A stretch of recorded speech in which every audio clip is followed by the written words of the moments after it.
गणपति बाप्पा मंगल मूर्ति, गणपति बाप्पा मंगल मूर्ति, मोरया रे बाप्पा। कहते हैं सच्चाई और भलाई का जमाना नहीं रहा, पर समाज में कुछ लोग ऐसे भी हैं जो इन बातों को बिल्कुल नहीं मानते।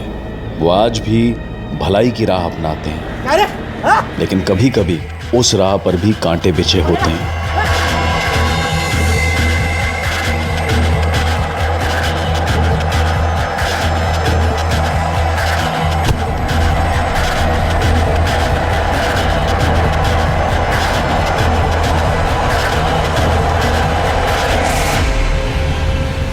भर पूरा जल्दी भर। हाँ चल ले पी। नाटक मत कर रहे, पी रे। अरे नाटक मत कर।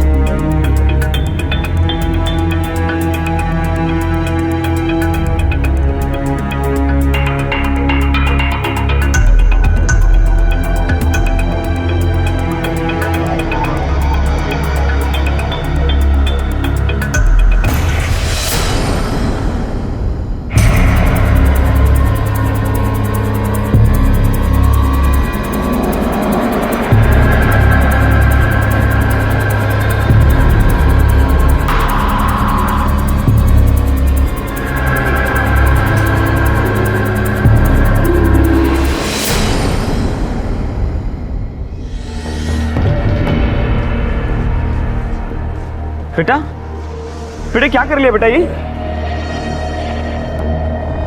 बेटा क्या हो मेरा बच्चा? आई किधर है? काका आई को मार दिया। क्या?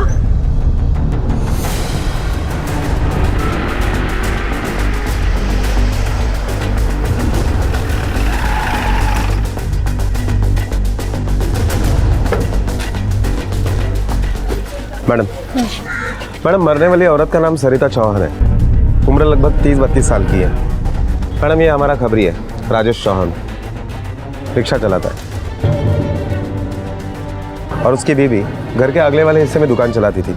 दोपहर के वक्त दुकान बंद रहती थी। मारा कैसे? पेट में छुरे से वार करके। ये कौन है? मैडम ये पड़ोसी है और उसके साथ जो बच्ची है वो राजेश चौहान की बेटी है। सबसे पहले उसने लाश को देखा था। आई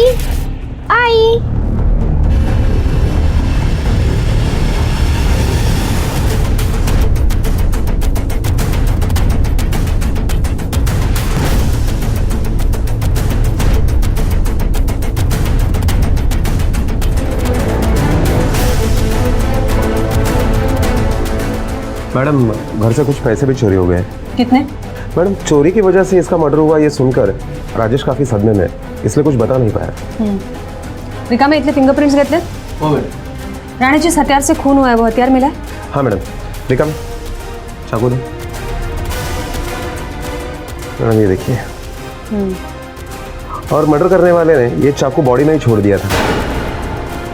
इसकी बच्ची ने ये चाकू बाहर निकाला। ठीक है, बच्ची है, गलती से निकाल लिया होगा। एक काम करो राणे, पूरा घर छान मारो, शायद कोई सुराग मिल जाए। Okay madam.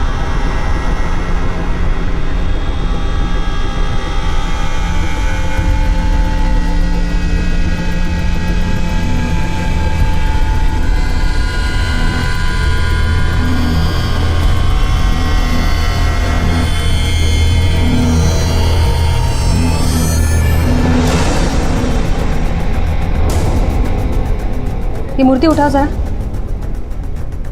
ये भी, ये धूल के निशान से तो साफ पता चलता है ये मूर्तियां काफी दिनों से हिली नहीं है। अगर खून लूटपाट या चोरी के मकसद से होता तो ये चांदी की मूर्तियां वो जरूर ले जाता। उसने तो इन्हें हाथ तक नहीं लगाया है। मैडम ये भी तो हो सकता है कि वो यहाँ तक पहुँचा ही नहीं हो, किसी की आवाज़ सुनकर जो कुछ हाथ में लगा वो लेकर भाग गया होगा। हाँ हो सकता है। बॉडी पोस्टमार्टम के लिए भिजवा दो। Okay madam. चुप हो जा मेरा बेटा। तुम्हारा नाम? मनोहर शिंदे मैडम, मैं इधर बाजू में रहता हूँ। बेटा आप अपने पापा के पास जाओ। देखो ना मैडम, आप लोगों के लिए मैंने कितना काम किया। अब मालूम था कि एक दिन मेरे साथ ऐसा भी होगा। देखो घबराओ मत, जिसने भी खून किया है उसे सजा दिलवा कर रहेंगे हम। तुम बस अपना और अपनी बेटी का ख्याल रखना। और किसी भी चीज़ की ज़रूरत पड़े तो बताना, ठीक है?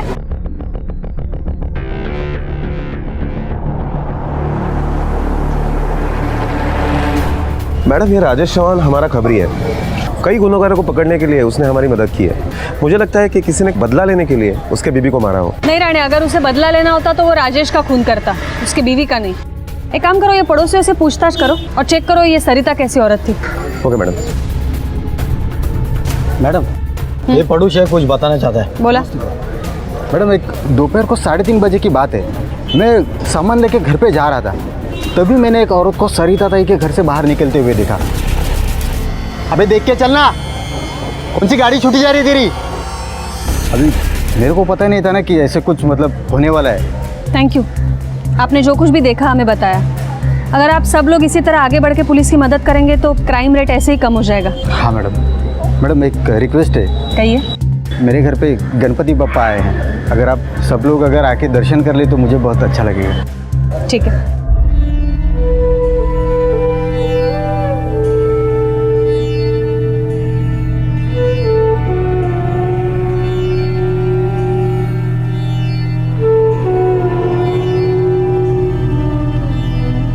राणे, आप पड़ोसियों से पूछताछ करो, मैं बोलते हैं इनसे। Okay madam.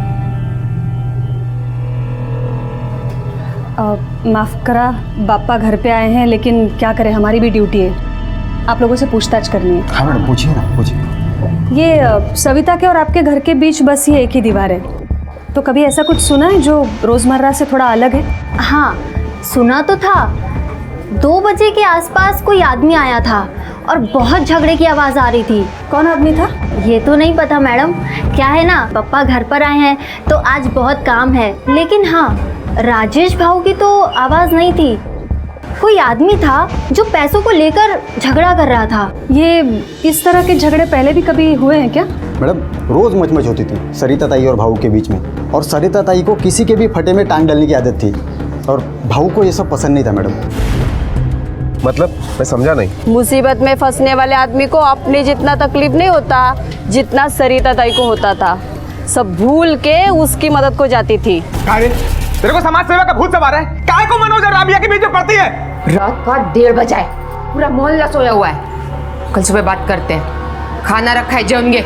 मेरे को अभी बात करने का तेरे सो। मेरी नींद खराब करके तू चैन से सोएगी? मेरे को जो ठीक लगा मैंने वो किया। समझ जा, आखिरी बार समझा रहा हूँ, वरना तेरे इस हीरोपंती के चक्कर में लेने के देने पड़ जाएंगे। मैं सिर्फ गलत बात के खिलाफ बोली, बाकी कुछ नहीं। क्या रे, क्या हल्ला कर रहे हो? रात का 1:30 बज रहा है, तुमको सोने का नहीं तो दूसरे को तो सोने दो। अच्छा, ये मनोज और राबिया कौन है? क्या बोलने का साहब, इधर अच्छी लोग के बस्ती में 2-4 बार वाली भी है। सरिता ताई हमेशा उनकी साइड लेती थी। जिस दिन झगड़ा हुआ मैं उधर ही थी उनकी दुकान पे। ये बार वाली में से ही एक का झगड़ा हुआ, वो मनोज से। ताई, मेरी अम्मी बहुत बीमार है। ताई 100 का रिचार्ज कर देना, जैसे मेरा पैसा आएगा ना तुरंत वापस कर दूंगी मैं तुझे। जेव्हा येतील पैसे तब देना। हाँ, ये ले, कर ले। थैंक यू ताई, थैंक यू। ए, दिखता नहीं है तेरे को? आंखें नहीं है क्या? अरे इतना मासूम बन रही है जैसे किसी को पता ही नहीं तू बार वाली है। हाँ, हूँ मैं बार वाली, नाचती हूँ बार में। तेरे को क्या? तू कौन है? जब देखो तब कुत्ते की तरह जीभ निकाल के लड़कियों को ताड़ता रहता सारा दिन साला। उधर बार में ठुमका लगाती है और इधर सती सावित्री बन रही है तू। हाँ, ज्यादा मत बोल, समझा? ए, तू ज्यादा मत बोल। तू ज्यादा मत बोल। तू ज्यादा बोल रही है। बाहर वाले तो तेरे वास्ते खड़ी है, कौन बोला तेरे को? और तू क्या है, दूध का धुला हुआ है, हैं? सबको मालूम है सारा दिन लड़कियों को ताड़ता रहता है यहाँ। ए, चुप है ढीले, अपने औकात में रहे। ए, तू क्यों ज्यादा बोलती है? तू क्या मनिया? चुप चुप कर। तुझ्या आई बापा ने हेड शिकवलं का रे तुला? लड़के के साथ ऐसे बर्ताव करते हैं क्या? काकू तो मेरे को काय को बोल रही है? इस नाचने वाली की वजह से। नाच गाना करना भी एक काम होता है, पेट के लिए करती है वो। तेरे जैसा नहीं है, बाप का पैसा उड़ाते फिरती है। हाँ, पूरा दिन गली मोहल्ले में माटी खात फिरतोस दिवस भर। ए, बस जरा काकू, बापा रूम बोलायचं नाही। मेरे बाप का पैसा है, उसे उड़ाओ या आग लगाओ। तेरे को क्या करने का है? तू काय को बीच में बोल रही है? हाँ, छोड़ना ताई, क्यों इसके मुंह लगती है? कटारा साले का मुंह, जब भी खोलेगा बासच मारेगा साला। ये देखना, मेरे को बोल रही है इसकी वजह से। ए मनिया, जास्त बोलशील ना तो थोपड़ फोडीन आता। मैडम, मैं शाखा प्रमुख हूँ यहाँ का और गणपति मंडल का सेक्रेटरी भी हूँ। मैडम, आप बस्ती वालों की बातों में मत आइएगा, ये कुछ भी बोलते हैं। सरिता ताई एक अच्छी और नेक औरत थी, अच्छों का अच्छा और बुराओं को बुरा बोलती थी, सबका चिंता करती थी मैडम। ये मनोज कहाँ रहता है? मैडम वो 15 नंबर की गोली में रहता है। और ये बार गर्ल रबिया? मैडम ये 7 नंबर की गोली में रहती है। हाँ मैडम, वो दिन मनोज का झगड़ा मेरे साथ ही हुआ था और सरिता ताई भी बहुत बोली उसको मेरे साइड से। ए मनिया देख, आज है ना छोड़ेगी नहीं मैं तेरे को। पुलिस को बुलाएगी आज मैं, छोड़ेगी नहीं तेरे को। तुझे हिम्मत कैसे झाली रे इसको हाथ लगाने की? पुलिस सांड की तरफ घूमता फिरता है। आज तो तेरी पूरी चर्बी उतार कर रहूंगी मैं, समझा ना? देखना। सरिता छोड़ना, मैं माफी मांगती है रे इसकी तरफ से। ए आई, तू काय को माफी मांग रही इससे? हाँ? चुप बैठ रे। सरिता मैं क्या बोलती है, देख इसके आगे अगर कभी ऐसा किया ना, मैं खुद तेरे को बोलेगी पुलिस को बुला बोल के। लेकिन आज माफ कर दे, मेरा इतना मान नहीं रखेगी तू? हाँ, वो तो मनोज की अम्मी ने आकर के बड़ी मुश्किल से रोका है सरिता ताई को। देख ताई, तू बोल रही है ना इसके लिए मैं इसको आज माफ कर रही है, लेकिन इसको थोड़ा समझा कि लड़कियों के साथ कैसे व्यवहार करते हैं। और अपनी ये जो अक्कड़ और घमंड है ना, ये अपने घर पर छोड़कर आने का। हाँ? अगर तो मैं तुम्हें दिखाऊंगा, किसी को छोड़ेगा नहीं मैं। कितने दिन पहले हुआ झगड़ा? मैम यही कुछ 5-6 दिन पहले। और हाँ मैडम, वो दिन से आते जाते बहुत खुन्नस दिया वो हम लोग।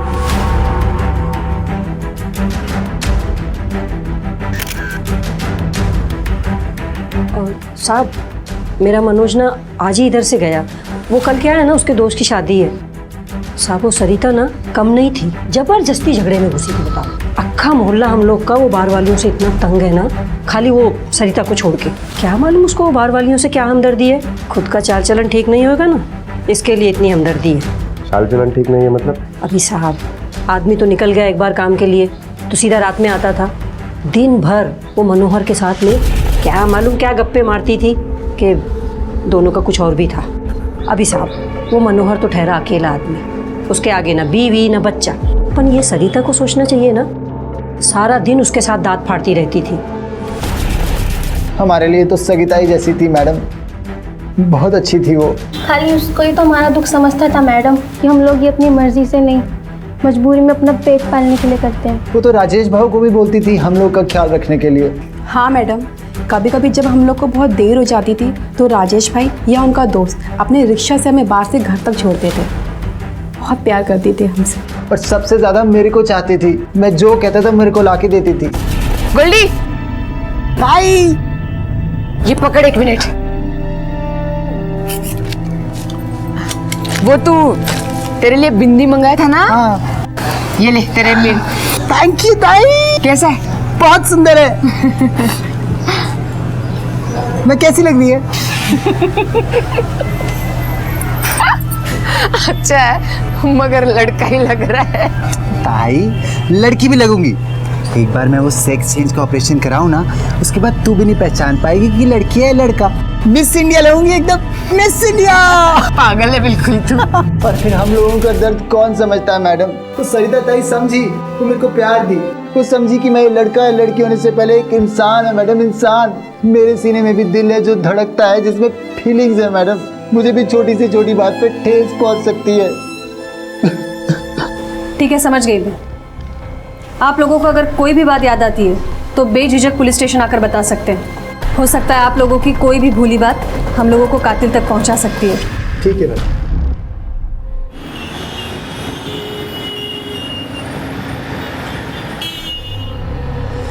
मैडम ये मनोज का फ़ोन लगातार स्विच ऑफ आ रहा है। हो सकता है कि उसकी माँ ने हमें झूठ बोला हो मनोहर और सरिता के अफेयर के बारे में, ताकि हम गुमराह हो जाए और मनोज को भूल जाए। हो सकता है, लेकिन हमें क्रॉस चेक तो करना पड़ेगा। रानी एक काम करो, ये मनोहर को और राजेश को पुलिस स्टेशन बुलवाओ और राजेश से कहना अपनी बेटी को साथ में लेके आए। Okay madam. ये सरिता का कॉल रिकॉर्ड मंगवाओ, मनोज का नंबर भी ट्रेस करो, देखते कब तक बचता है हमसे। नेकी कर दरिया में डाल, इस कहावत को एकदम पलट दिया गया है। और बड़ी बात नहीं होगी अगर आज के ज़माने में नेकी करने वाले को ही दरिया में डाल दिया जाए, उसे मुसीबत समझा जाए। कम से कम सरिता के केस में तो यही देखने को मिल रहा था। ना सिर्फ पूरा मोहल्ला बल्कि उसका पति भी उसका विरोध कर रहा था। क्या सरिता की नेकी ही उसे ले डूबी थी? क्या वाकई में बार गर्ल्स के दुख दर्द को समझने की कोशिश ने ही उसकी जान ली थी? या ये सिर्फ सिक्के का एक पहलू था जो नज़र के सामने था और असली वजह सिक्के की दूसरी तरफ थी? क्या कुछ और ही था सरिता के कत्ल का सच? रानी 1.5 दिन का गणपति विसर्जन है तो ज़्यादा भीड़ नहीं होगी, फिर भी सावधानी बरतो। आधा रोड ट्रैफिक के लिए रखो, आधा रोड विसर्जन के लिए रखो। कहीं पर भी कोई भी कार्रवाई करने की जरूरत पड़े तो लोगों के सेंटिमेंट्स को ध्यान में रखो। हाँ तुम यही बैठो, पाटिल मैडम मुलीला घेऊन आत्या और वो एनजीओ वाली मैडम को भी अंदर भेजो। चलो।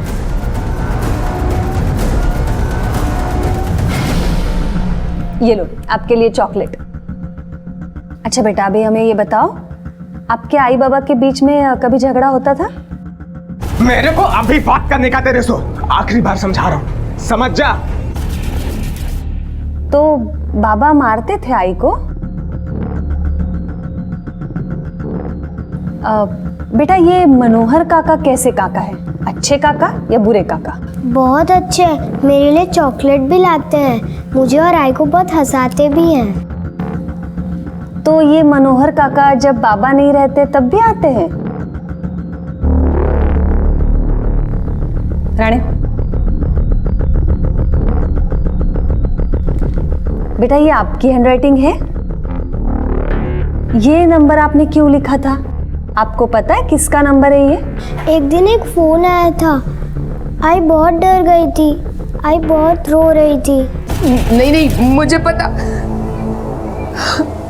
नहीं। हाँ लेकिन वो मैं नहीं बाबा मुझे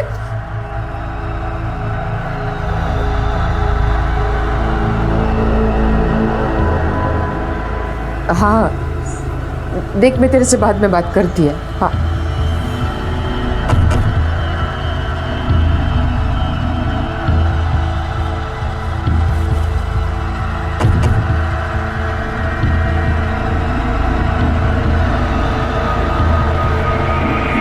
मैंने ये नंबर बाबा को देने के लिए लिखा था, फिर मैं खेलने गई और भूल गई।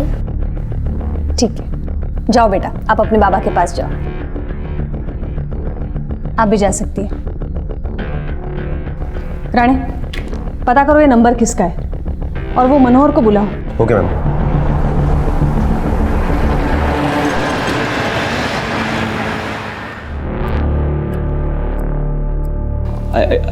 ऐसा कुछ नहीं चल रहा था मैडम, राजेश को तो भाव बोलता है मैं, तो सरिता मेरी भाभी हुई ना, सरिता भाभी और मेरे बीच ऐसा कुछ नहीं चल रहा था मैडम। सब लोग सरिता को ताई बोलते थे, तू अकेला उसको भाभी बोलता था ना? काम क्या करता है रे तू? साहब वो आइसक्रीम की फैक्ट्री में काम करता है, मैं कभी कभी शाखा का काम भी संभालता है। मेरी शाम की शिफ्ट होती है साहब, तो दोपहर में कभी कभी ईशा आती थी खोली पे, यानी मैं भी उनके घर पे जाता था चाय पानी को। माँ कसम पर मैंने ऐसा कुछ नहीं किया साहब। फोन दे। क्या हो मैडम? फोन दे, देखने दे सरिता का नंबर क्या नाम से सेव किया है।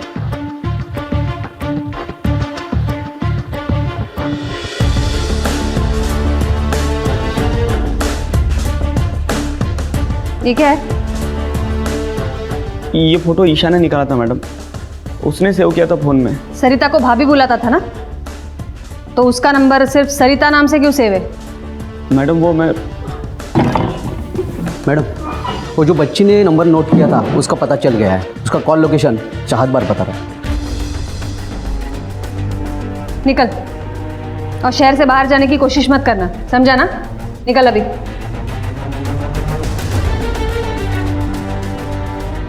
मैडम सरिता को तो बारगल से सिंपैथी थी, तो उनके फोन से वो रोएगी क्यों? रानी ये भी हो सकता है चाहत बार में से कोई बार गर्ल ने नहीं, किसी और ने फोन किया।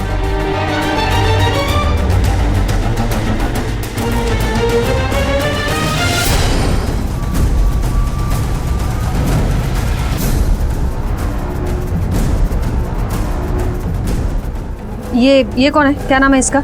मैडम इसका नाम खुशबू है, ये विजयनगर में रहती है। क्या ये खुशबू राबिया, सबा और गोल्डी के साथ रहती है? नहीं साहब, पर उसी एरिया में रहती है, अलग रूम लेके। बुलाओ जरा इसे। मैडम ये तो आज काम पे नहीं आई, इसका फोन आया था कि 2-3 दिन काम पे नहीं आएगी। राणे घर से उठा लाओ इसे, देखते किस बात की छुट्टी मना रही है।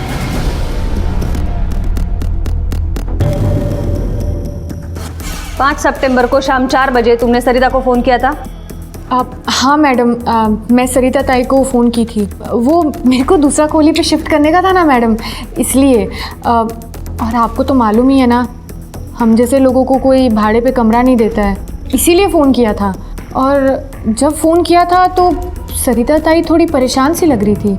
मेरे को ना खोली ढूंढने का है, तो आपका मदद का ज़रूरत पड़ेगा। देख मैं तेरे से बाद में बात करती है। हाँ तुम्हारी माँ और बहन कहाँ है? अम्मी तो घर पे होती है और छोटी बहन कॉलेज जाती है। कल तुम काम पर क्यों नहीं गई थी? वो साहब थोड़ी मेरी तबीयत ठीक नहीं है। तो तुम्हारे कान को क्या हुआ है? कुछ नहीं मैडम, कुछ नहीं, बस। ओढ़नी बाजूला क्या जरा।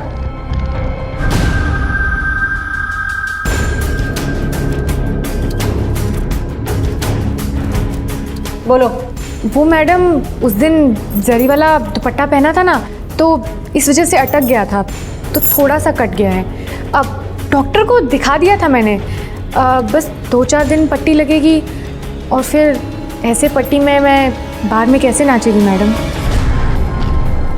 किस डॉक्टर से करवाई है पट्टी? वो मेरे घर के बाजू में ही है अस्पताल, वहाँ से। रानी, ये खुशबू के घर के पास वाले क्लिनिक से पता करो कि वो वहाँ वाकई गई थी या नहीं गई थी। और हाँ, ये फोरेंसिक लैब से रिपोर्ट मंगवाओ तुरंत। हो सकता है सरिता के कपड़ों पर उसके खून के अलावा किसी और का भी खून मिले। जगदीश का कहना था कि सरिता के घर से कोई लड़की मुंह ढककर निकली थी। इसका मतलब है वो लड़की खुशबू है? मे बी, क्योंकि उसने जो कान फटने का बहाना किया है उस पर थोड़ा शक हो रहा है मुझे। मैडम, ये रहे सरिता के कॉल रिकॉर्ड्स। इसके मुताबिक खुशबू का कॉल लगभग 34 सेकंड का था। मतलब खुशबू ने जो हमें कहा वो सही था, और ईशा के मुताबिक कॉल काफी लंबा था। इसका मतलब है रानी, ये सरिता खुशबू के कॉल की वजह से नहीं, बल्कि उसके पहले जो कॉल आई थी उसके वजह से रोई है, क्योंकि ये कॉल कुछ 1-2 मिनट का नहीं, पूरे 12 मिनट का है। और ईशा ने हमें बताया भी था कि सरिता बात करते हुए अंदर चली गई थी।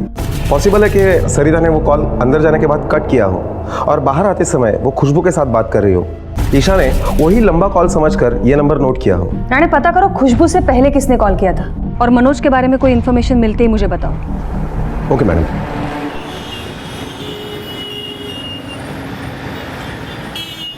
हाँ, पहले मेरी बात तो सुन। ज्यादा घाई मत कर, सुनना। अरे हड़बड़ी किया ना, सब बिगड़ जाएगा। हेलो, अरे सुन। बाबा, आप मेरे लिए दूसरी आई ला रहे हो? मैडम, पोस्टमार्टम रिपोर्ट के मुताबिक सरिता का खून दोपहर 1 से 4 बजे के बीच में हुआ, और सरिता के अलावा उसके कपड़ों पर और किसी का खून नहीं मिला। रिका, मैंने उस हॉस्पिटल में पूछताछ की तो डॉक्टर का कहना है कि खुशबू वहां गई थी पट्टी करवाने के लिए। और उस कॉल के बारे में पता चला जो खुशबू से पहले सरिता को आया था? हाँ मैडम, वो नंबर कोल्हापुर से किसी सर्जेराव देशमुख का था। सर्जेराव देशमुख? मैडम, उसके बाप के मौत की खबर देने के लिए मैंने ही फोन लगाया था, वो भी मौत के 1 दिन बाद। मैंने खुद को बहुत रोका, लेकिन मरने की खबर तो देनी थी। आखिर बाप होता तो तिचा, और प्रॉपर्टी के पेपर पे मेरे को साइन भी चाहिए था ना। 17 तारीख को सरिता क्या क्यों गया था तू? जी, मैं नहीं गया था उसके घर। 10 साल हो गया मेरी शादी को, कभी पूछने को नहीं आया जिंदा है कि मर गई, और अब जब काम आया तो साइन लेने को आ गया। हाँ, नहीं करेगी मैं साइन। एक तो खानदान की नाक कटवाई, ऊपर से मेरे को सुना रही है। ये तो मेरी मजबूरी है, वरना। तुम्हारा मजबूरी है, मेरा कोई मजबूरी नहीं करेगी मैं दस्तखत। 10 साल हुआ तेरे को मिलके, अब भी वैसी है, जरा भी चर्बी कम नहीं हुई तेरी। बहुत आकड़ है ना तुझ में, अपने पति को पूछ। देखो, उनका नाम नहीं लेने का बीच में, तुम्हारे घर पे नहीं आते खाने को। कैसे नहीं खाया? पूरा 2 लाख लिया मेरे से तेरा साइन मुझे देने को। झूठ बोलते हो तुम, मेरे को मालूम है वो ऐसा कभी नहीं करेगा। मैडम, वो सर्जेराव झूठ बोल रहा है। 10 साल से मैंने उसकी शक्ल तक नहीं देखी, अभी वो मेरे को किधर मिलेगा भी तो मैं उसको पहचान भी नहीं पाऊंगा।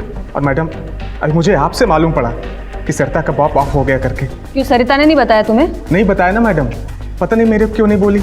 और मैडम, वो प्रॉपर्टी के 2 लाख रुपए के बारे में मेरे को कुछ भी नहीं पता, माँ कसम। मैडम, इन दोनों में से पक्का कोई ना कोई तो एक झूठ बोल रहा है। आपको क्या लगता है, ये सर्जेराव ने राजेश को साइन करने के 2 लाख रुपए दिए होंगे? ये राजेश के कॉल रिकॉर्ड्स मंगवाओ, सारी बात साफ हो जाएगी। अगर राजेश की एक बार भी सर्जेराव से बात हुई है तो ये राजेश झूठ बोल रहा है, और अगर नहीं हुई है तो सर्जेराव झूठ बोल रहा है। मैम, मनोज शर्मा का फोन वैसे भी ऑन हुआ है। उठा लो उसे।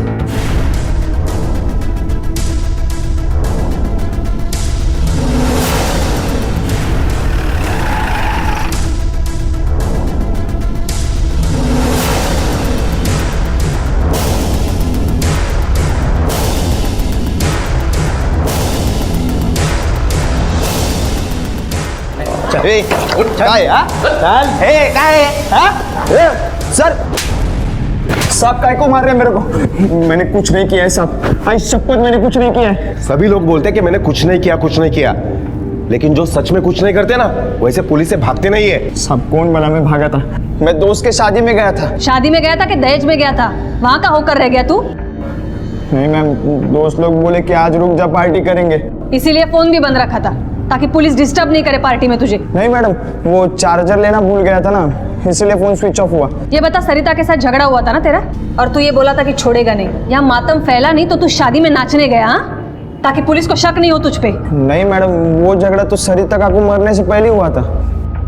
मैं वो झगड़ा बिगड़ा सब कुछ भूल गया था, बस वो काकी नहीं भूली थी। वो नहीं भूली थी मतलब मैं वो काकी के दुकान पे गया था 17 तारीख को, ये बताने के लिए वो जिन लड़कियों का साइड लेते ना, बार वालियों का, वही उसका घर तोड़ेगी। उसमें से एक उसके पति के साथ मजा करती है। तुझे कैसे पता है सब? मैडम, मैं एक बार लेट नाइट शो देख के घर पे आ रहा था, तभी रिक्शा में से किसी लड़की के हंसी की आवाज आ गई। मैंने जाके देखा तो राजेश काका उसके साथ मस्ती कर रहा था। खुशबू?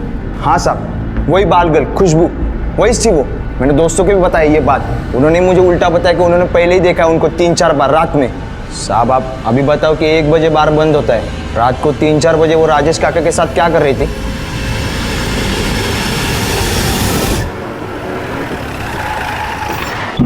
मैडम, राजेश फरार है। What? गणपति विसर्जन की वजह से मैं पूरी रात उसी के एरिया में ड्यूटी पर था। उस दरमियान लगभग 5 बार मैं उसके घर पर गया। आखिर में सुबह 5 बजे मैं उसके घर पर जाने के बाद देखा, तब तो वो घर पर भी नहीं लौटा था। उसकी बेटी ईशा कहाँ है? वो मनोहर के घर पर है। इसका मतलब सर्जेराव सच बोल रहा था कि राजेश को उसने 2 लाख रुपए देकर साइन किया है। इसी डर की वजह से राजेश भाग गया। रानी, हो सकता है ये खुशबू भी राजेश के साथ भाग गई हो? नहीं मैडम, वो यही है। हमारा कांस्टेबल उसके घर पर तैनात है। उसने बताया कि खुशबू लगभग रात को 1:30 बजे घर पर आई थी, लेकिन राजेश के रिक्शा से नहीं। मैडम, हमारा कांस्टेबल अभी भी खुशबू के घर के बाहर ही है। रानी, ये सब उलझता जा रहा है और इसे सुलझाने के लिए हमें शुरुआत से शुरू करना पड़ेगा। काम करो रानी, तुम वो क्लिनिक जाओ जहाँ से खुशबू ने अपना कान सिलवाया था, और वहाँ के सीसीटीवी फुटेज में वो ऑटो का नंबर ढूंढने की कोशिश करो जिससे खुशबू वहाँ आई थी। Okay madam. शिंदे, खुशबू और राजेश के कॉल रिकॉर्ड्स लेके आओ जल्दी।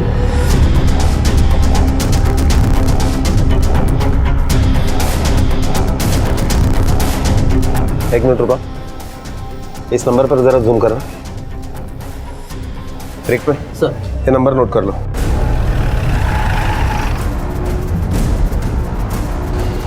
जरा। जी साहब। इस लड़की को तूने छोड़ा था? जी हाँ साहब। कहाँ से लिया था उसे? साहब वो विजयनगर से। सर पे दुपट्टा ओढ़ के बैठी थी साहब। मैंने उसको पूछा भी क्या हुआ, तो उसने अपना फटा हुआ कान दिखाया। फिर मैंने अपना रिक्शा भगाया साहब और उसे दवाखाने छोड़ दिया। हमें लेकर चल जहाँ से तूने उसे लिया था। ठीक है साहब। मैम, राजेश और खुशबू के कॉल रिकॉर्ड्स, दोनों के बीच में आउटगोइंग और इनकमिंग का कोई रिकॉर्ड नहीं है। लेकिन इस एक नंबर पे तो काफी कॉल किए खुशबू ने। पता करो ये नंबर किसका है। Yes ma'am. एक मिनट रुको, ये खुशबू का घर है क्या? उसने यहीं से रिक्शा ली थी? नहीं साहब, वहाँ से रिक्शा ली थी, वो उधर से, और वो घर से निकली थी। वो रास्ते में किसी से टकराई भी थी, फिर मेरे को आवाज़ दी, फिर वहीं से रिक्शा पकड़ी। मैडम, वो नंबर किसी मयंक चौबे के नाम पे रजिस्टर है, और मयंक चौबे और खुशबू इनका एड्रेस भी सेम है। हो सकता है ये दोनों बहनें हो। हाँ राणे, बोला। मैडम, ऑटो ड्राइवर ने कंफर्म किया है कि खुशबू उस दिन सरिता के ही घर से निकली थी, और हमारा कांस्टेबल जो खुशबू के ऊपर नजर रखे हुए था, उसने कहा है कि खुशबू अभी अभी मैटरनिटी क्लिनिक गई है। पता करो वहाँ क्यों गई है वो।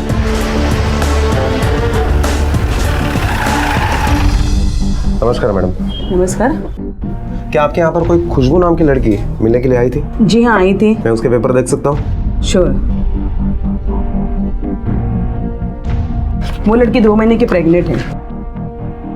यहाँ पर बच्चे के बाप का नाम नहीं लिखा है। सर, मुझे लगता है उस लड़की की शादी नहीं हुई हो, और अब तो बाप का नाम देना भी जरूरी नहीं है।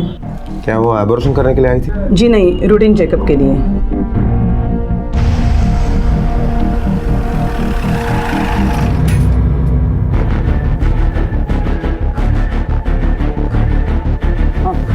क्या ये डांस बार दोपहर में भी चालू रहता है? हाँ साहब, लंच में भी लोगों को भूख लगती है तो आ जाते हैं डांस देखने। अच्छा, ये तुम्हारे बार में एक लड़की काम करती है खुशबू, उसका किसी के साथ लफड़ा है? नहीं साहब, हम में से तो ऐसा किसी को नहीं मालूम। अरे सुनो, यहाँ आओ। ये खुशबू का किसी के साथ लफड़ा है क्या? इन्हें तो कुछ नहीं पता, लेकिन तुम लोग एक साथ काम करते हो, एक ही बस्ती में रहते हो, तुम्हें तो पता होगा। कैसा मालूम होगा साहब, वो इधर किसी के साथ मिक्स नहीं होती। गोल्डी को मालूम होगा, गोल्डी की और खुशबू की आपस में अच्छी जमती थी। गोल्डी? बुलाओ उसे। साहब वो तो छुट्टी पे है, वो नहीं मिलेगा इधर। हाँ, बोल रहा था कि कोई तो उसका ऑपरेशन होने वाला है। अच्छा, किसी के साथ भी उसका कुछ कांटेक्ट होता है तो उसे बोला पुलिस स्टेशन है, ठीक है? पुलिस के शक की सुई राजेश और खुशबू पर आकर रुक गई थी। इन दोनों के पास ही सरिता चौहान के कत्ल का मकसद था। पुलिस की थ्योरी के मुताबिक राजेश और खुशबू का अफेयर था। खुशबू मां बनने वाली थी और इन दोनों को एक होने से रोकने में सिर्फ सरिता ही एक रोड़ा थी। पर जैसे ही राजेश को पता चला कि संजय राव से लिए 2 लाख की भनक पुलिस को लग चुकी है, वो फरार हो गया था। पुलिस की इस थ्योरी में कितना दम था ये कहना मुश्किल था, क्योंकि अभी तक पुलिस के हाथ कोई भी पुख्ता सबूत नहीं लगा था।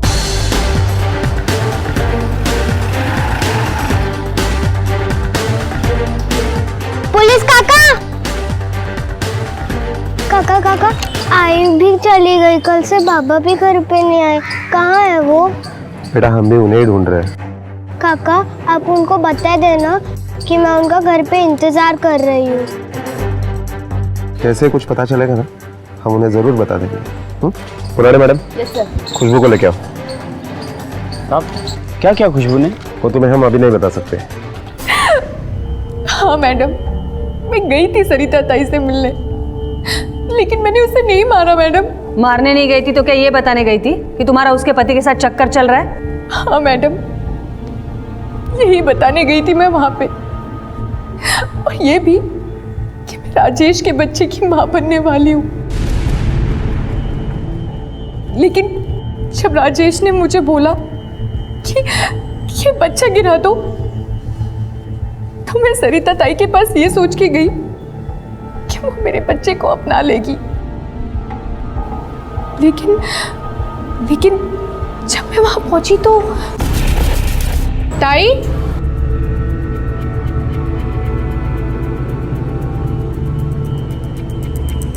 ताई,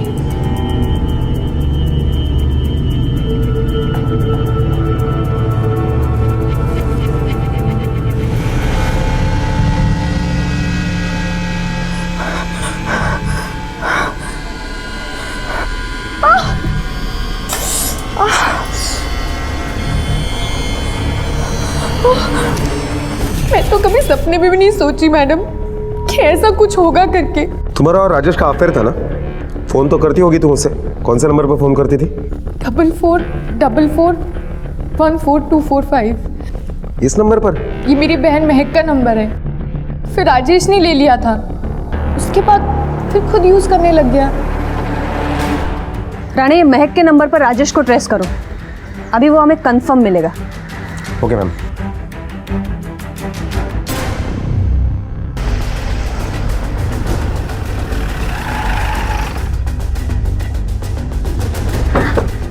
मैडम, देखकर तो यही लगता है कि ये प्लान मर्डर नहीं है। किसी ने राजेश को यहाँ पर बुलाया मिलने के लिए और फिर उसे मार डाला। और कुछ एविडेंस? हाँ मैडम, ये राजेश की रिक्शा के पास एक कान की बाली मिली। मैडम, मुझे लगता है कि खुशबू ने राजेश को मारा है। नहीं रानी, सरिता को मारकर खुशबू को फायदा हो सकता है, लेकिन राजेश को मार के कोई फायदा नहीं। और वैसे भी अपने सब कांस्टेबल 24 घंटे उस पर नजर रखे हुए हैं, वो कैसे और कहाँ यहाँ आके उसका खून करेगी? मैडम, राजेश के दूसरे नंबर के कॉल रिकॉर्ड्स मेल पर आ गए। ये एक नंबर पे तो राजेश ने पिछले महीने 28 तारीख से लेकर ये महीने की 15 तारीख तक काफी फोन किए। किसका नंबर है ये? मैडम, ये तो सर्जय राव का नंबर है। तो इसका मतलब है राजेश और सर्जय राव के बीच में बात होती थी, तो सर्जय राव सच बोल रहा था, उसने राजेश को 2 लाख रुपए दिए थे। और मैडम, सरिता के मर्डर के वक्त उनके घर से चोरी भी हुई थी। रानी, इसका मतलब ये दोनों खून उसी 2 लाख रुपए के लिए हुए हैं। पता करो वो कौन इंसान है जिसको पैसों की इतनी जरूरत है कि उसने उसके लिए 2-2 खून तक कर दिए।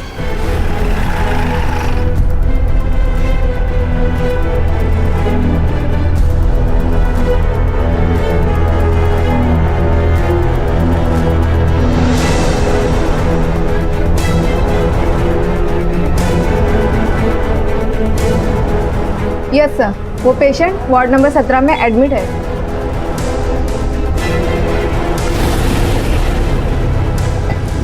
साहब आप यहाँ? अब तेरा ऑपरेशन हम करेंगे और तू सोच भी नहीं सकता कि हम तुझे क्या बनाने वाले।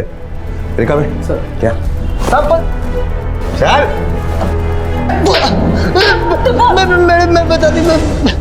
मैं बताती हाँ मैं ही मारी वो राजेश को। वो एक नंबर का चैप्टर आदमी था, बोले तो धोखेबाज कमीना आदमी। क्या धोखा दिया उसने तुझे? मैडम वो राजेश मेरे को सरिता ताई को मारने के लिए 3 लाख रुपए की सुपारी दिया था। बोला सरिता ताई को मारने के बाद कबाड़ में पैसा रखा होगा, वो ले जाना। गोल्डी, गोल्डी, आई मैं ऊपर हूँ।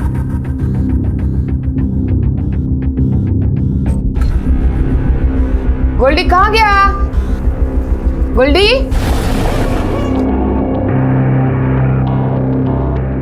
साहब उधर 1 रुपया नहीं था। मैडम वो मेरे साथ बहुत बड़ा धोखा किया। मैं बोली चल आज नहीं तो कल दे ही देगा, कहाँ जाएगा, पर रोज आजकल करके घुमाने लगा। ज्यादा घाई मत कर, अरे हड़बड़ी किया ना सब बिगड़ जाएगा। और फिर वो एक दिन खुशबू आके बोली ये राजेश उसको विरार में खोले दिला रहा है। मेरा अंदर से खून खोल गया। मैडम ज्यादा बकवास मत कर, तेरा पैसा लेके मैं भाग नहीं जा रहा किधर, समझे? मेरा थोड़ा टाइम चाहिए। पर कब देगा? पुलिस मेरे को लेके जाएगी तभी देगा। तू टेंशन मत ले, पुलिस आएगी ना तो खुशबू को लेके जाएगी। खुशबू को कहीं को लेके जाएगी? ये देख,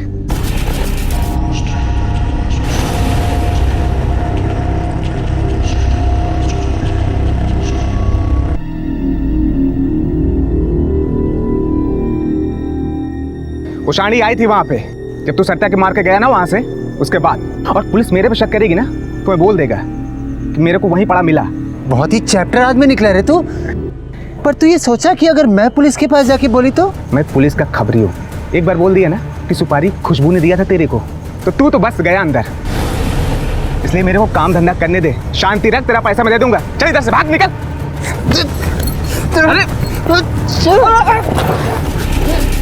साहब मेरे को सरिता ताई को नहीं मारने का था, मेरे को ऑपरेशन कराना था, पैसे का जरूरत था। मैं बहुत मजबूर हो गई थी साहब, मैं बहुत मजबूर हो गई थी।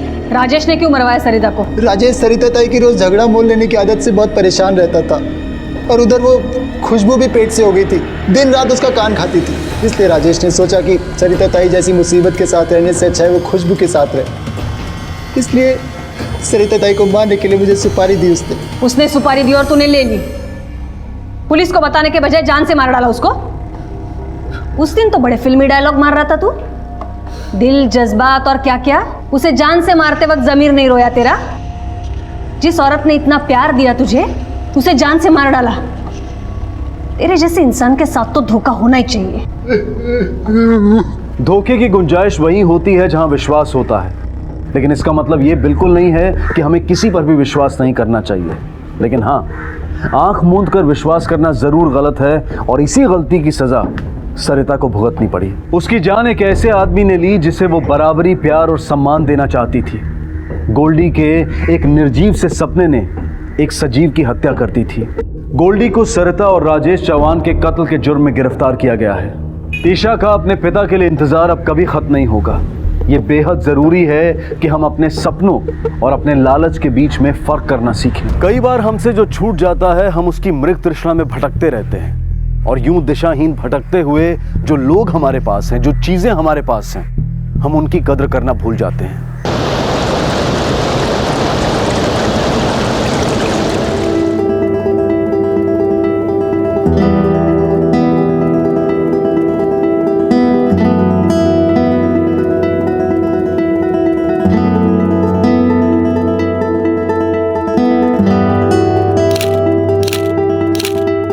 प्रतिमा, इस तालाब की खासियत पता है? लोगों का कहना है ना कि इसकी। अच्छा पतिदेव, अब हनीमून में ज्ञान ही बांटते रहोगे या कुछ खिलाओगे भी? क्या खाओगी?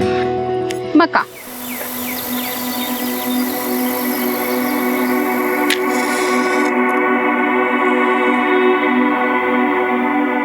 हीरा, हैंडपंप से एक बाल्टी पानी लेके आ।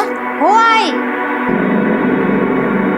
लाती हूँ मैं। आई मैं भी चलूंगा पानी भरने।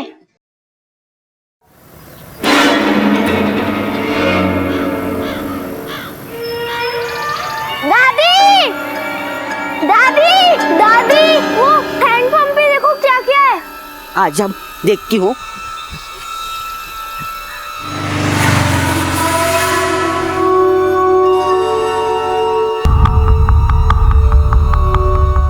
ताला लगा है। पानी चाहिए क्या? हाँ ले ले, पानी ले ले। हाँ ले। नागड़ा, नागड़ा, ताला तोड़ने के लिए कुछ लेके आओ। अरे खेत रसोई सब कुछ तो ले लिया तूने। अभी जो हैंडपंप बचा है वो तो हमारे लिए छोड़ दे।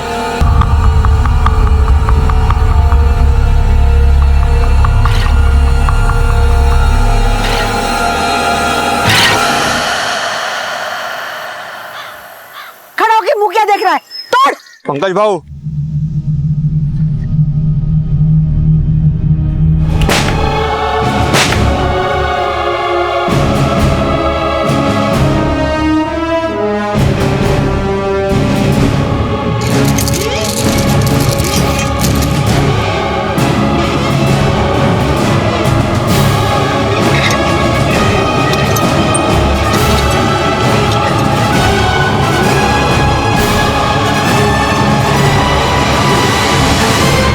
मौत ना वक्त देखती है ना जगह, कभी भी किसी भी वक्त आ सकती है। लेकिन जब मौत आती नहीं दे दी जाती है तो उसकी जगह, वक्त और वजह तीनों इंसान तय करता है। कौन थे वो लोग जिन्होंने पंकज और प्रतिमा की गोली मारकर हत्या कर दी थी और क्या वजह थी इस हत्याकांड की? कोई आपसी रंजिश, कोई हादसा या फिर एक सोची समझी चाल? आई, बहुत देर हो गया, अंदर जाओ टीवी देखने। नहीं नहीं बेटा, दादी ने मना किया ना अंदर जाने के लिए। मैं किचन में जा रही हूँ, तू ना गेहूं के पास रुक। बारिश आए तो मुझे बता देना, ठीक है?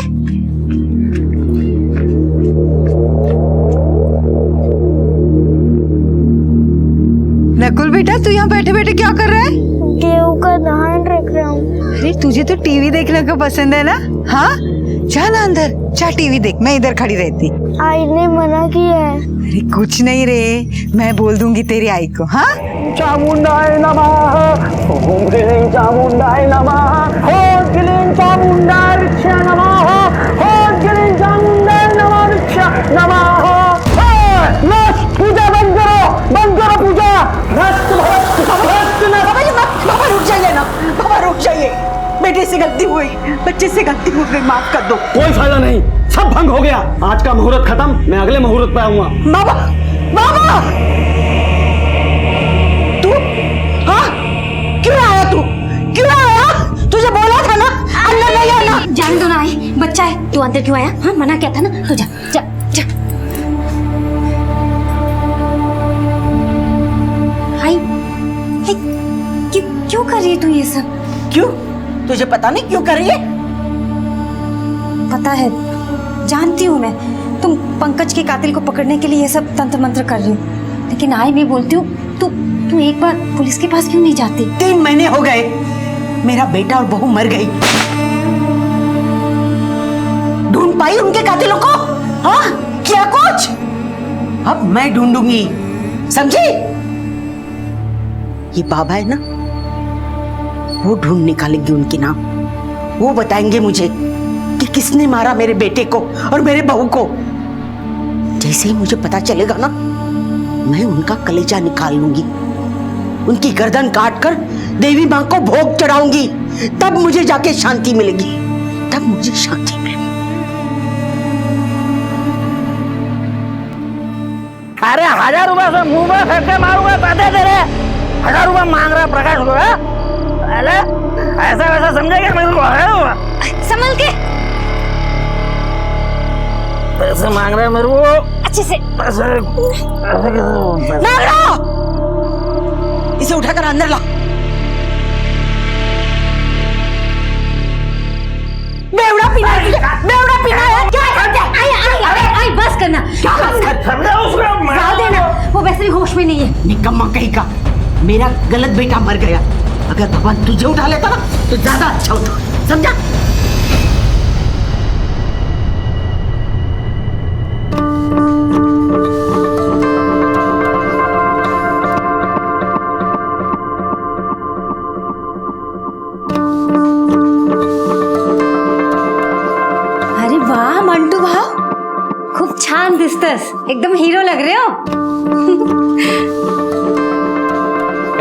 नागड़ा एकदम चकाचक कपड़े पहन के कहाँ निकल रहा है तू?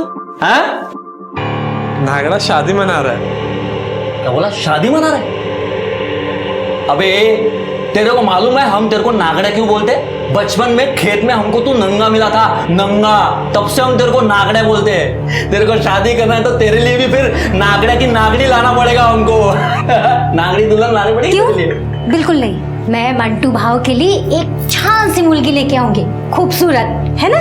अरे इसको तो इसकी जैसी लड़की लानी पड़ेगी। नागड़ा जैसा भी है पर तेरे जैसा बेवड़ा तो नहीं है। क्या बोला? अरे काई नहीं, जाओ दिया ना। अरे क्या कर रहा? छोड़ो। बेवड़ा है तो बेवड़ा ही बोलेगा ना, और क्या बोलेगा? हाँ, दिन भर खराटे मारते रहता है, जो कुछ करना है मुझे करना पड़ता है अकेली को। हाँ, चलो बाहर आके देखो कल रात में मैंने क्या करके रखा है। आजा जरा देख। हाँ, इसकी तो मैंने बैंड बजा के रखी है अभी। हाँ, ये क्या लगा के रखा है रात के रात में? हाँ, हिम्मत है किसे हाथ लगाने की? तू तो नरक में जाएगी। अरे तेरे को मालूम पड़ा पंकज को किसने मारा? मालूम पड़ा तेरे को? अरे जिस दिन पता चलेगा ना तेरी ये काली जबान खींच के काट डालूंगी। जा लेके जा, तेरे आई बड़ा है। जब तक झगड़ा करती रहती है। जाओ देना आई, वो तो है ही ऐसे ही मच मच करती रहती है। तू बैठ जा, शांत हो जा। पंकज के लिए कोई कुछ बोले मैं बर्दाश्त नहीं कर रहा। आई मैं जानती हूँ, लेकिन कुछ फायदा है चिल्लाने का? देख कल इंदु ताई और तिलक भाऊजी आ रहे हैं, उसकी तैयारी करते हैं, ठीक है?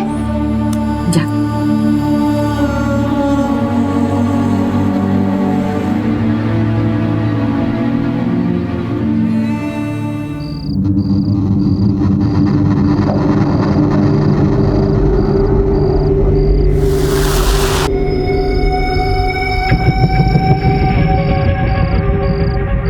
ओम ऐं ह्रीं क्लीं चामुंडाय विच।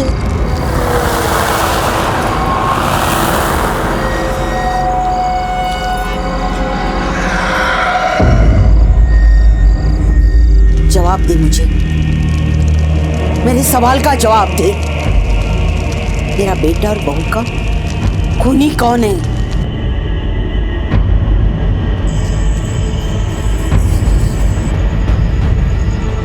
मुझे नाम बता दे दे, मुझे नाम बता दे। मैं देगी, जो बलि चाहिए वो मैं दे दूंगी।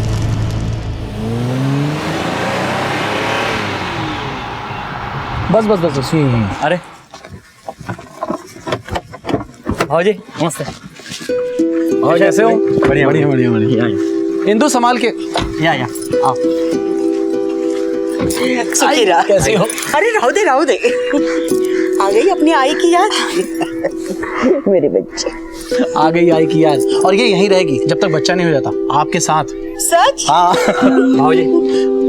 हाँ ये गाड़ी मस्त है आपकी, एक चक्कर मार के लेके आओ क्या? चल। ओ भाऊ या ना बाहर आओ ना, आ जाओ। क्या चल रहा है? आ जाओ। हाँ, उन्हें थोड़ा आराम तो करने दो, चाय नाश्ता होने दो। बस काम धाम तो कुछ है नहीं, निकम्मा कहीं का। आई अरे जावई बघ या ना तुम्ही, आज चला ये बेटा।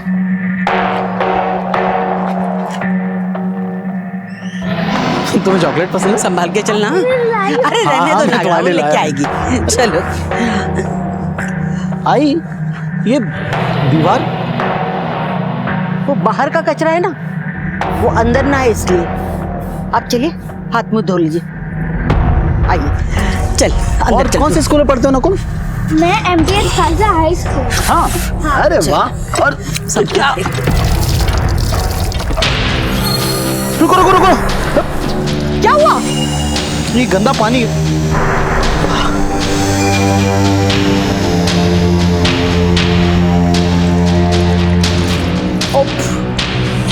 तेरी हाँ, ये सारी तेरी करतूत है ना? तेरी करतूत है। मैं बहुत अच्छे से जानती हूँ। घर में बैठे बैठे तुझे बोला छोड़ो अरे परेशान करके रखा है। हाँ तू ये हैंडपंप के चक्कर में पड़ी है। तू चिंता मत कर, तू नलके का जमाना आ गया, मैं लगवा दूंगा नल का, चिंता मत करो, इतना गुस्सा नहीं करते। इंदु संभाल क्या जरूरत थी बाहर दिखावा करने की? अगर आई ने सच में नलका लगवाने के लिए कह दिया तो कहाँ से पैसा लेकर आएंगे आप? अरे मैं तेरी आई के सामने फेंक रहा था, तो ये सब छोड़, हमारे लिए ज़रूरी है वो पेपर पे साइन करवाना। बस तू साइन करवा ले। हाँ हाँ करवा लूँगी। तो बस पेपर पे साइन करवा ले, फिर मैं 2 दिन बाद आके तुझे ले जाऊंगा। बाय। पद्मा के एक बेटे की मौत हो चुकी थी, दूसरा शराबी और एक बेटी इंदु। और इंदु घर आई भी तो अपने साथ एक खुदगर्ज मकसद लेकर। पड़ोस में जेठ का परिवार, उससे भी 36 का आंकड़ा। अजीब सा था ये परिवार। हर शख्स यहाँ किसी गलत रास्ते पर चलता हुआ नजर आ रहा था। पर अफसोस की बात है कि कोई ये नहीं समझता कि गलत रास्ते पर चलकर सही अंजाम कभी नहीं मिल सकता। और कभी कभी तो मुसीबत कम होने की बजाय एक बड़ा और भयानक रूप ले लेती है।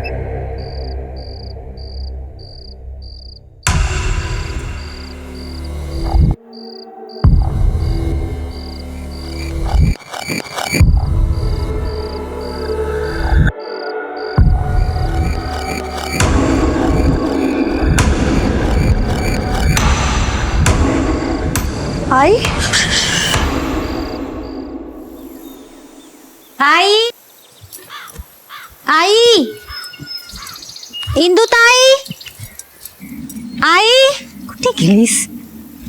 मंटू भाऊ, आई और इंदू ताई को देखा क्या? पता नहीं सुबह सुबह कहाँ चले। आई हो आई हो आई इंदू ताई तो नहीं गई।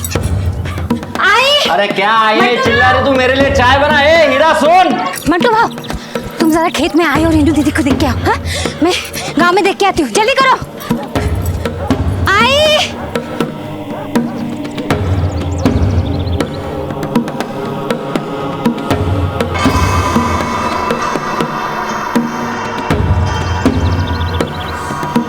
मंटू भाऊ, हे मंटू भाऊ, आई मिली क्या? मैं टीवी देखते रहोगे, आई को ढूंढोगे भी नहीं? ए हीरा, तू काय को टेंशन ले रही है? हाँ? आई है वो, आई को कुछ नहीं हो सकता। एक काम कर, मेरे को और वो नकुल को सुबह से बहुत भूख लगी है, पोहे बनाओ जा। जो खाना है ना खुद ही बना लो, मैं जा रही police station. Police station? Mantu भाऊ चला, लो कर करा।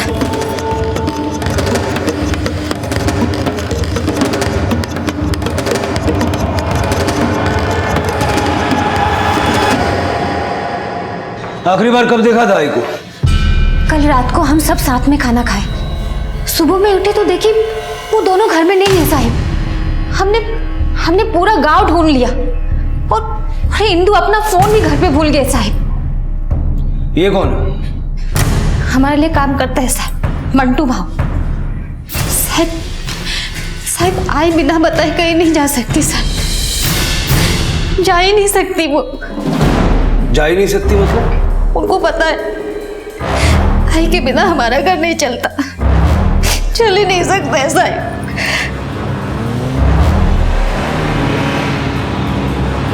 मैं सोचा आई और इंदु गांव में गई होंगी कहीं, इसलिए ज्यादा टेंशन नहीं लिया साहब। पद्मा जा कहाँ सकती है? आई है साहब, उसका राज चलता है घर में, हमारी पूछने की हिम्मत कहाँ उसको। ये घर के बीच में दीवार नहीं बनाई है? वो बाबा मरने के बाद बंटवारा हुआ, तब से जमती नहीं उन लोगों से हमारी, इसीलिए आई ने वो दीवार खड़ी कर दी। वैसे हमारे काका है वो।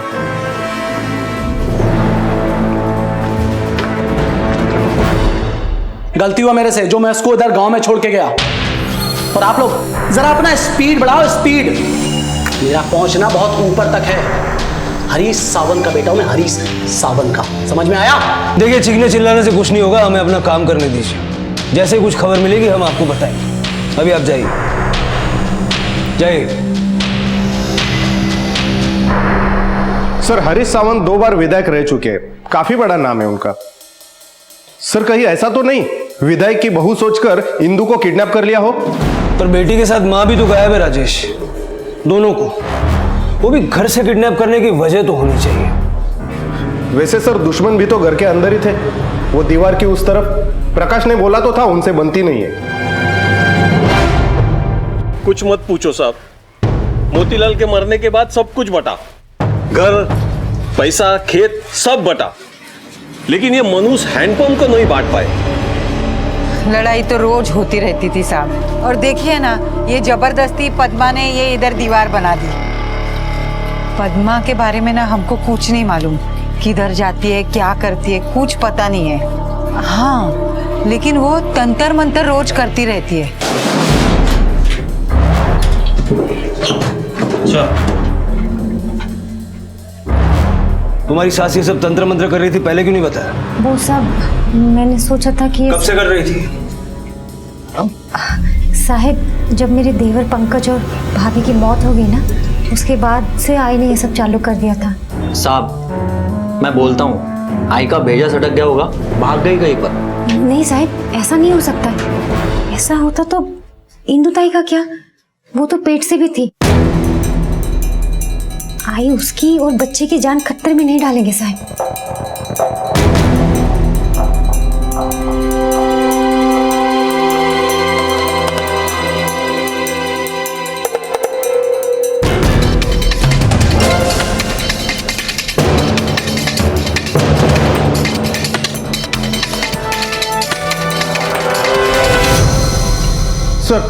सर आसपास के किसी गांव में इंदु और पद्मा को नहीं देखा गया। कोई 150 लोगों से पूछताछ की हमने।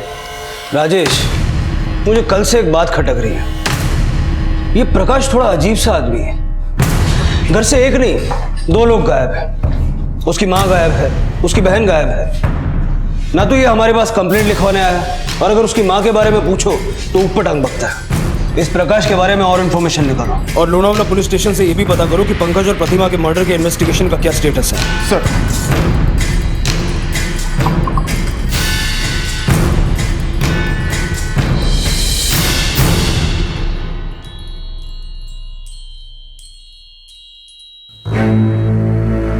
अरे नमस्ते साहब, तुम्ही इकडे कैसे? कोई बोल रहा था आई से तेरी बनती नहीं, डंडे से मारती है तेरे को, तुझसे खुश नहीं है?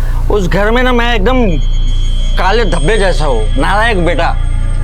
वो जो मर गया ना पंकज, वो आई का लायक बेटा था। मालूम है आई क्या बोलती है? गलत बेटा मर गया मेरा। और इसलिए तूने उसे गायब कर दिया या मार दिया? अरे देवा, वो तो पंकज के कातिल को ढूंढ रहे साहब। राम राम।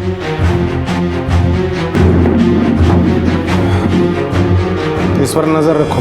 चल।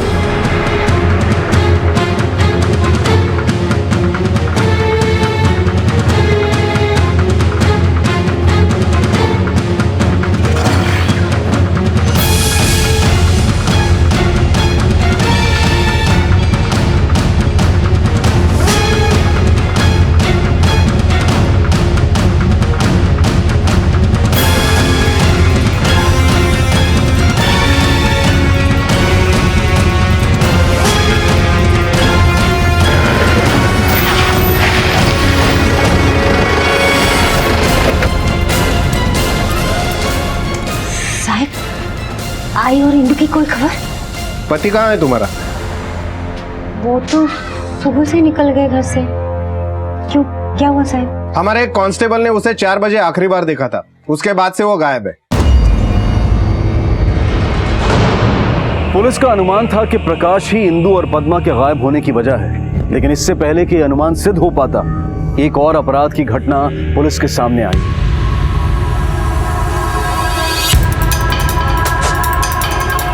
सर, प्रकाश की गाड़ी सुरजागढ़ के पास एक वीरान जंगल में खड़ी है।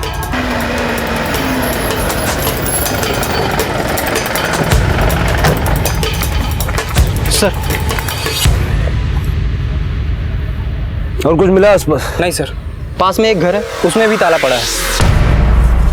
सर ये घर, ये तोड़ो ताला। सर।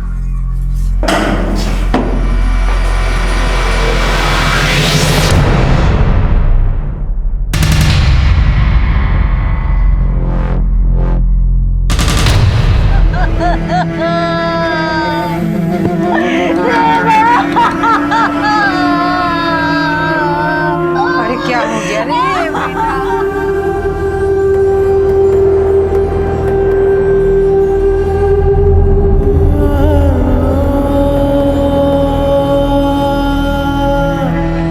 सर, पोस्टमार्टम रिपोर्ट के हिसाब से प्रकाश के बॉडी पर एक चोट गर्दन के पास और दूसरी सर के पीछे मिली है। बाकी छोटी मोटी इंजरीज के अलावा बॉडी पर काफी सारे जादू टोने के निशान है। लेकिन सर पर चोट लगने की वजह से ही मौत हुई है। पद्मा तंत्र मंत्र और काले जादू में शामिल थी, इतना तो तय है। राजेश, कहीं ऐसा तो नहीं कि पद्मा विक्टिम ना हो और खुद से गायब हुई हो और अपने बड़े बेटे पे जादू टोना करके अपने छोटे बेटे की मौत का पता लगाने की कोशिश कर रही हो? लेकिन सर फिर प्रकाश को क्यों मार दिया उसने?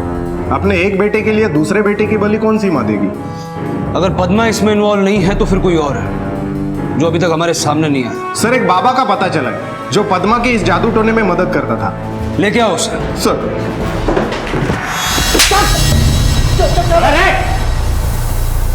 क्या करवा रहा था तू पद्मा से? कहाँ गायब किया उसको? मैंने कुछ नहीं किया साहब, मेरा तो उससे लेना देना ही खत्म हो गया साहब। साहब वो खुद ही मेरे पास आई थी साहब, वो खुद ही बोली मेरे बेटे के कातिल का पता लगाना है साहब। साहब माँ कसम साहब, मैंने उसे बेवकूफ बनाया और उससे पैसे हट लिए साहब। पर वो एक रोज ओम ह्रीं क्लीं चामुंडाय नमः, ओम ह्रीं क्लीं चामुंडाय नमः। ये लो, इसे काटो, इसमें से लाल रंग निकलेगा, फिर होगी तुम्हारे बेटे की आत्मा से बात। मगर इसके लिए तुम्हें 5000 रुपए का चढ़ावा चढ़ाना होगा। लो, ओम ह्रीं क्लीं चामुंडाय नमः, ओम ह्रीं क्लीं चामुंडाय नमः, ओम ह्रीं क्लीं चामुंडाय नमः, ओम ह्रीं क्लीं चामुंडाय नमः।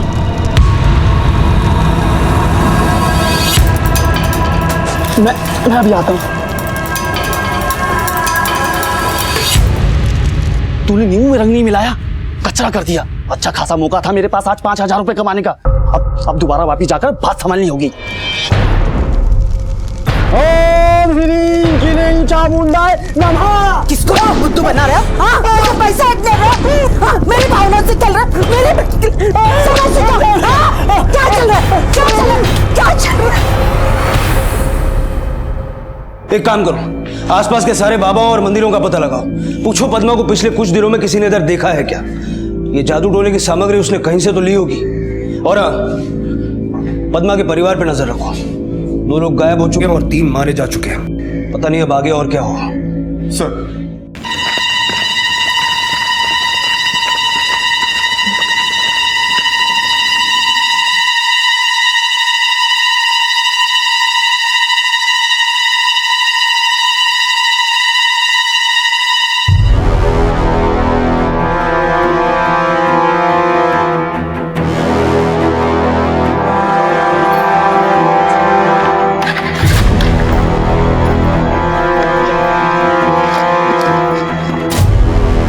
कौन है तू?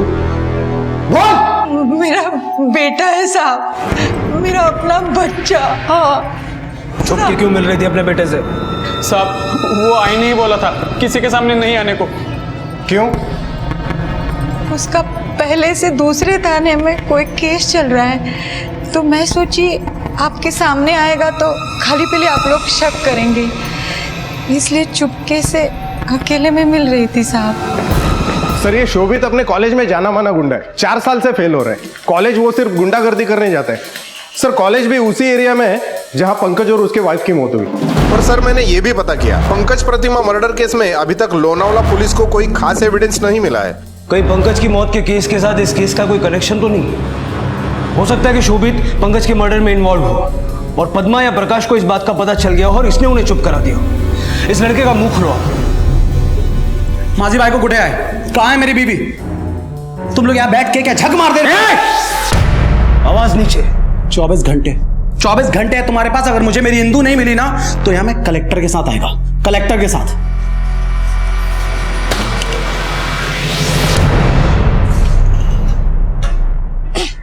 मंटू भाव, ओ मंटू भाव जल्दी आओ, भीग जाएगा ये। मंटू भाव कुठे गेली? मंटू भाव मैं उठा देता हूँ।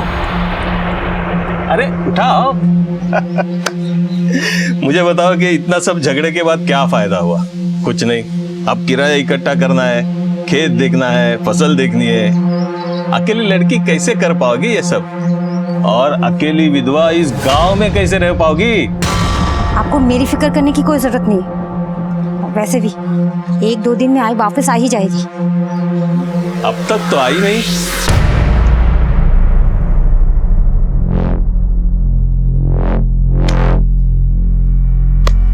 बोल। साहब मैं सच कह रहा हूँ, मैंने बहू को नहीं मारा है। वैसे भी मैं गांव के लफड़ों में नहीं पड़ता हूँ, पर मैं भाऊ को मारने वाला तो आपको पहुंचा सकता हूँ। मैं उस एरिया के सारे सुपारी किलर को जानता हूँ, उन्हीं में से भाऊ को किसी ने मारा होगा। नाम बोल। ध्यान से देख लो इस फोटो को। तुम लोगों में से किसी ने इसकी सुपारी ली थी? हाँ? नहीं साहब, मैंने कोई सुपारी नहीं ली। तूने? नहीं साहब, मैंने भी कोई सुपारी नहीं ली। तू? नहीं साहब, अपन ने इसका शकल पहली बार देखा सर।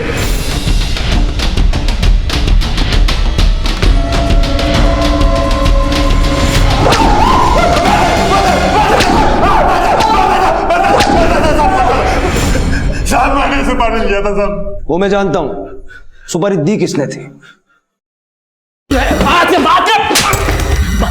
बात क्या है? कलेक्टर को लाने वाला था ना 24 घंटे में। अब देखता हूं मर्डर के चार्ज से तुझे कौन बचाता है। तूने पंकज की सुपारी दी ना?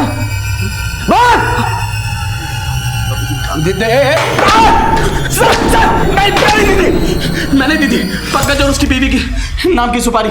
क्यों? आप सिर्फ हम नाम के अमीर थे, हमारे पास एक्चुअल में एक फूटी कौड़ी भी नहीं है। जो भी था वो सब गिरवी रखा हुआ था। सोचा था कि हिंदू से शादी करके हाथ में कुछ पैसे आ जाएंगे, लेकिन वो भी काफी नहीं थे। पंकज, हिंदू, पद्मा, इन तीनों के नाम पे एक बड़ा प्लॉट है। प्रकाश तो पहले ही बेवड़ा था। बाबा मोतीलाल ने अधिकतर जमीन इन तीनों के नाम पे कर दी थी। मुझे वो प्लॉट चाहिए था किसी भी कीमत में। प्रकाश साइन करने के लिए तैयार नहीं था। पद्मा और हिंदू से तो मैं साइन करवा लेता, इसलिए मैंने पंकज को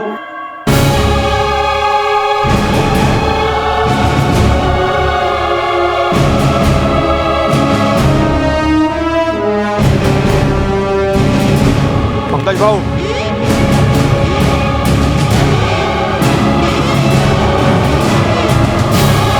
मैंने सोचा था कि पद्मा को किसी तरह समझा लूंगा, और पंकज के मरते ही मैंने अपनी बीवी से कहा कि आई से बात कर ले और पंकज की जमीन अपने नाम लिखवा ले। प्रकाश को क्यों मारा? प्रकाश को नहीं मारा मैंने। सर, प्रकाश को नहीं मारा। उसके मरने या गायब होने से मुझे क्या लेना देना? मुझे कोई फायदा नहीं होता। मैं क्यों मारूंगा उसे सर? पुलिस के सामने कई सवाल थे। अगर तिलक ने प्रकाश को नहीं मारा था तो किसने मारा था? पद्मा और इंदु को किसने गायब किया था? और अगर पद्मा इन सब के पीछे थी तो क्या एक मां अपनी बेटी और बेटे के साथ ऐसा कर सकती है? पुलिस सभी मंदिरों और बाबाओं की तलाशी ले चुकी थी, लेकिन कहीं कोई सुराग नहीं मिल रहा था।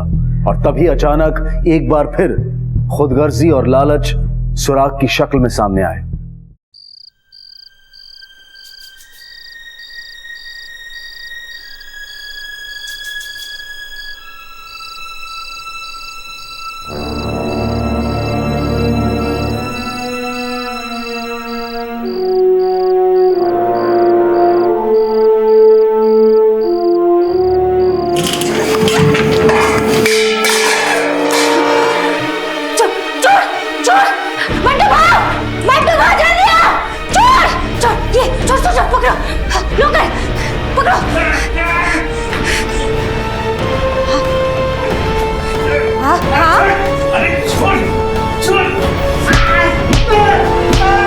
साहब, मैं तो उसे सिर्फ ये दिखाना चाहता था कि वो अकेली कुछ नहीं कर सकती।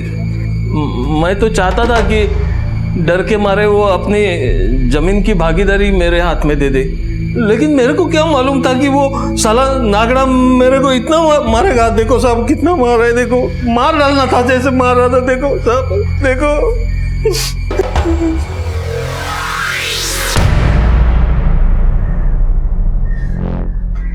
राजेश, प्रकाश के पोस्टमार्टम की फाइल लेकर मेरे केबिन में आओ। सर। जो कि बार बार एक ही जगह पूरी ताकत से किया गया, ठीक उसी तरह जिस तरह नागड़ा ने चरणलाल पे हमला किया। हिस्ट्री निकालो इस नागड़ा की। Yes sir.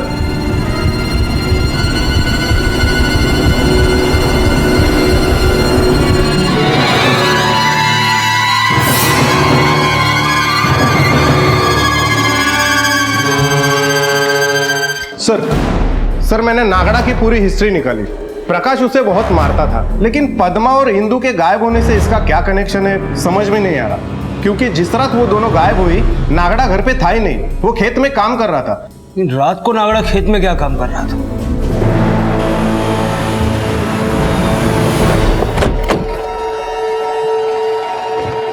सर, ये यहां से लेके वहां तक ये पूरा पद्मा का खेत है।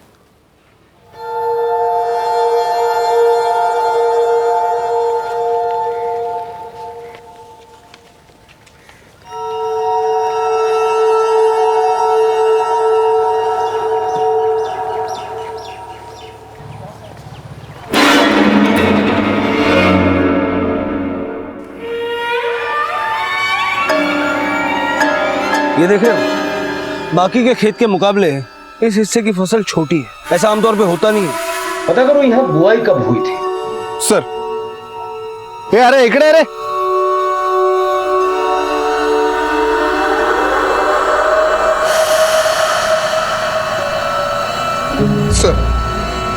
सर, जिस रात को पद्मा गायब हुई उसके कुछ दिन पहले ही पूरे खेत की बुआई हो चुकी थी। सर, तो फिर रात को नागड़ा खेतों में क्या काम कर रहा था? नागड़ा रात को खेत में काम नहीं, कुछ और ही कर रहा था। यहाँ की खुदाई कर रहा हूँ।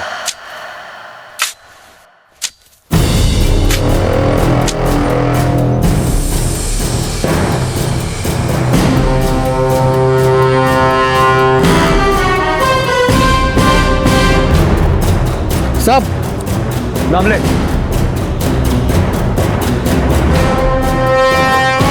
सर,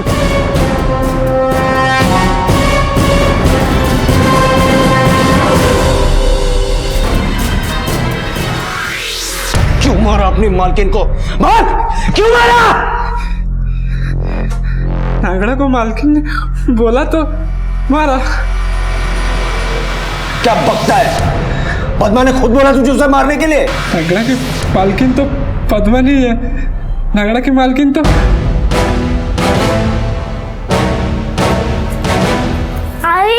हम लोग जा कर रहे हैं। कब बस, यहाँ से बहुत दूर जा रहे हैं। चल चल,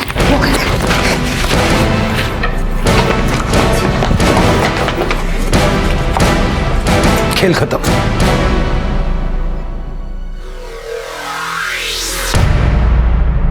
नागड़ा को अपनी तरफ कैसे किया तुमने? बहुत आसान है साहिब, आप उससे कुछ भी करा सकते हो, बस उसको अपने असली नाम से पुकार के। अरे वाह मंटू भाव, खूब छान दिसतस, एकदम हीरो लग रहे हो। हीरा नागड़ा को मंटू भाव बोलती थी, कभी नागड़ा नहीं बोला, नागड़ा का मजाक भी नहीं उड़ाया। प्रकाश नागड़ा को पीटता था और पद्मा देखती थी। हीरा नागड़ा को भाव बोलती थी, दिल से मानती थी। हीरा ने नागड़ा की शादी का भी वादा किया था। मैं मंटू भाव के लिए एक छान सी मुर्गी लेके आऊंगी, खूबसूरत। तो जो हीरा ने बोला नागड़ा ने किया। मारा क्यों? जमीन जायदाद के लिए? नहीं साहिब, मुझे उसका कुछ नहीं चाहिए था। फिर? मेरी जिंदगी उसकी मुट्ठी में कैद थी साहिब, शादी के बाद भी और शादी के पहले भी। पहले भी मतलब? तिलक की शादी के लिए जब लड़कियां देखी जा रही थी तो मुझसे भी मिला था।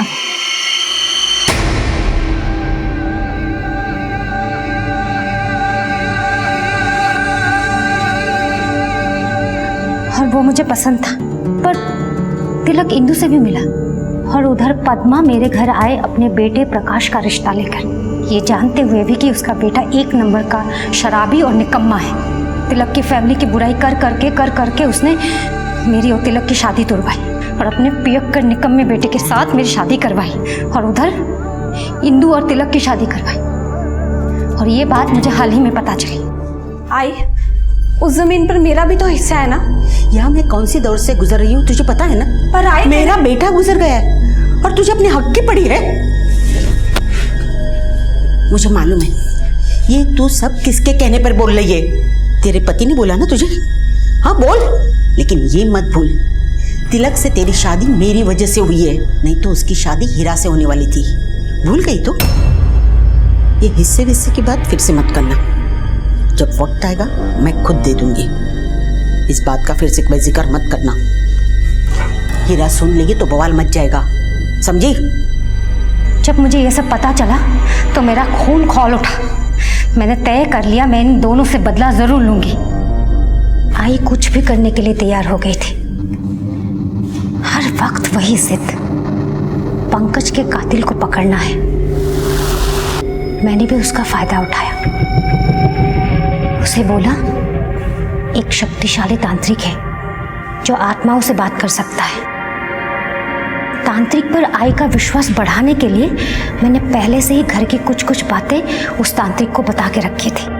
थोड़े समय में ही उस तांत्रिक ने आई को अपनी बातों में फांस लिया था।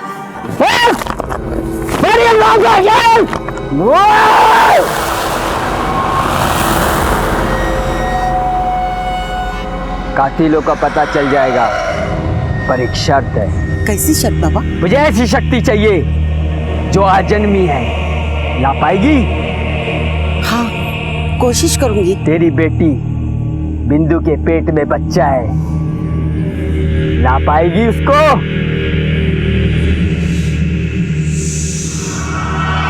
आई पंकज के कातिल को ढूंढने में तो अगर मेरी मदद करेगी तो सारा पैसा और जमीन तेरे नाम कर दूंगी, समझी? मेरे कहने के मुताबिक तांत्रिक ने आई और इंदु को खेत में बुलाया पंकज की आत्मा से बात करने के लिए, लेकिन मैं उन लोगों से पहले ही पहुंच गई थी खेत में तैयारी करने के लिए।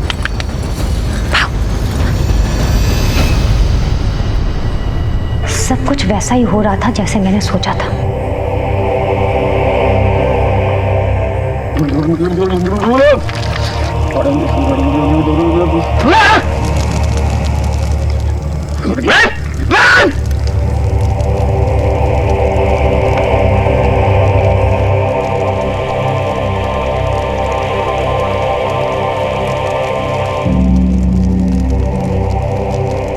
पीस को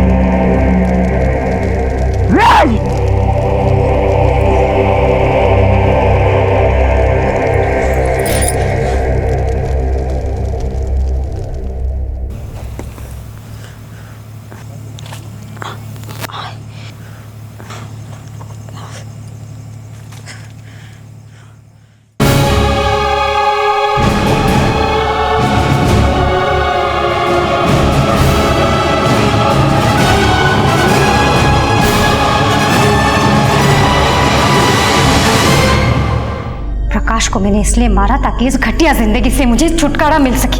और ये तंत्र मंत्र का नाटक तुमने इसलिए रचा ताकि हम गुमराह हो जाए और हमारा शक पद्मा पे रहे। तुमने सोचा होगा कि पद्मा की लाश तक तो पुलिस कभी नहीं पहुंच पाएगी, लेकिन गुमराह हम नहीं, गुमराह तुम हुई हो।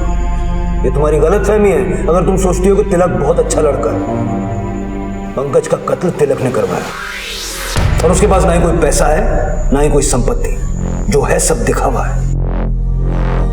मीरा, तुमने जो किया है उसकी सजा तो तुम्हें मिलेगी, लेकिन कभी सोचा है तुम्हारे बेटे का क्या, कैसे जिएगा वो तुम्हारे बिना?